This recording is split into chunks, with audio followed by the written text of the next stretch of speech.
আসসালামু আলাইকুম। এসএসসি ২৬ সালের পরীক্ষার্থীদের রেজাল্ট ইতিমধ্যে প্রকাশ হয়েছে। রেজাল্ট প্রকাশ হওয়ার পর তোমরা যদি অনেকে মার্কশিটে লক্ষ্য করো, তাহলে এখানে জিপিএ পয়েন্টের পরিবর্তে কিন্তু এফ দেখা যাচ্ছে। অসংখ্য স্টুডেন্ট কিন্তু কমেন্ট করছিলেন, জানতে চাচ্ছিলেন যে এখানে কেন জিপিএ পয়েন্টের পরিবর্তে এফ আসছে। এর মূল কারণ হচ্ছে এখানে মার্কশিটে তোমার কোনো একটা জায়গায় অথবা কোনো একটা সাবজেক্টে হয়তোবা ফেল আসছে, যার কারণে এখানে জিপিএ পয়েন্ট না দিয়ে এখানে সরাসরি এফ দিয়ে দিয়েছে।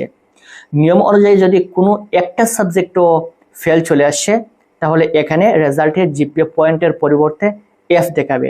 তার মানে তোমাদের যাদের রেজাল্টে এখানে এফ লেখা রয়েছে, তাহলে তোমাকে ধরে নিতে হবে তোমার কোনো একটা সাবজেক্টে 2টা কিংবা 3টা সাবজেক্টে তুমি নিচে একটু লক্ষ্য করে দেখতে পারবে তোমার কয়টা সাবজেক্টে ফেল আসছে।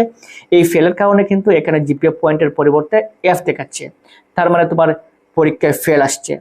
এখন প্রশ্ন হচ্ছে, যদি পরীক্ষায় ফেল আসে তাহলে আমি কি করব? যেহেতু তোমার পরীক্ষায় ফেল আসছে, তোমার 2টা করণীয়।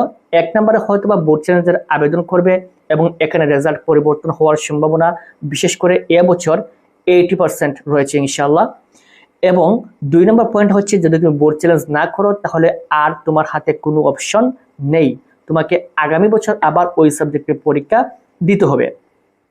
আর যদি তুমি বোর্ড চ্যালেঞ্জের আবেদন করো, তাহলে এখানে তোমার রেজাল্ট পরিবর্তন হলেও আলহামদুলিল্লাহ পরিবর্তন হতে পারে, হওয়ার একটা সম্ভাবনা বা চান্স রয়েছে।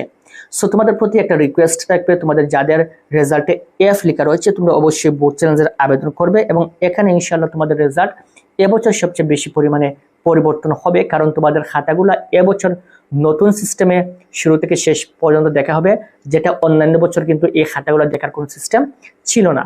তারপরও কিন্তু অন্যান্য বছর অনেকে পাস করেছে, কিন্তু এবছর যেহেতু তোমাদের খাতাগুলো আবার দেখা হবে, তার মানে এবছর পাশের হারও কিন্তু অনেকটাই বাড়বে। যারাই বোর্ড চ্যালেঞ্জ করবে প্রত্যেকে ইনশাল্লাহ পরীক্ষায় অর্থাৎ বোর্ড চ্যালেঞ্জের রেজাল্টে পাস করবে। এবং এই বোর্ড চ্যালেঞ্জ করার পর কিন্তু পরবর্তী 1 মাস পর এই রেজাল্টটা তারা প্রকাশ করবে এবং সেখানে ইনশাল্লাহ দেখতে পারবে তোমার রেজাল্ট পরিবর্তন হয়েছে কিনা। এবং তোমাদের সুবিধার জন্য কিন্তু আমরা তোমাদেরকে বোর্ড চ্যালেঞ্জের আবেদন করে দিচ্ছি। আমরা গত বছর প্রায় 3 থেকে 400 স্টুডেন্টের বোর্ড চ্যালেঞ্জের আবেদন করে দিয়েছি এবং প্রত্যেকের আবেদন সাকসেস হয়েছে এবং অনেকের প্রচুর স্টুডেন্টের রেজাল্ট পরিবর্তন হয়েছে আলহামদুলিল্লাহ।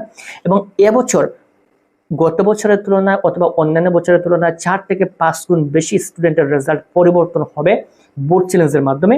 এর কারণ এবছর কিন্তু সম্পূর্ণ নতুন নিয়মে শুরু থেকে শেষ পর্যন্ত খাতাগুলো চেক করা হবে, এর জন্য রেজাল্ট বেশি পরিবর্তন হবে এবছর বোর্ড চ্যালেঞ্জে।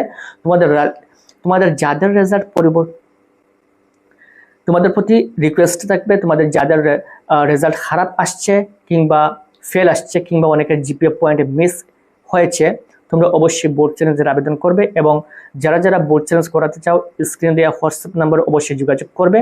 আমরা 2 মিনিটের মধ্যে ইনশাল্লাহ তোমাদেরকে বোর্ড চ্যালেঞ্জের আবেদন করে দিব। এবং তোমাদের বোর্ড চ্যালেঞ্জ সংক্রান্ত সকল আপডেট আমাদের এই ফেসবুক পেজ এবং ইউটিউব চ্যানেল থেকে পাওয়ার জন্য, যারা ফেসবুক থেকে দেখছো অবশ্যই ফেসবুক পেজটি ফলো দিয়ে রাখবে এবং ইউটিউব থেকে দেখে থাকলে অবশ্যই আমাদের ইউটিউব চ্যানেলটি সাবস্ক্রাইব করে রাখবে তোমাদের বোর্ড চ্যালেঞ্জের পরবর্তী সকল আপডেট সবার আগে পাওয়ার জন্য। Thank you so much.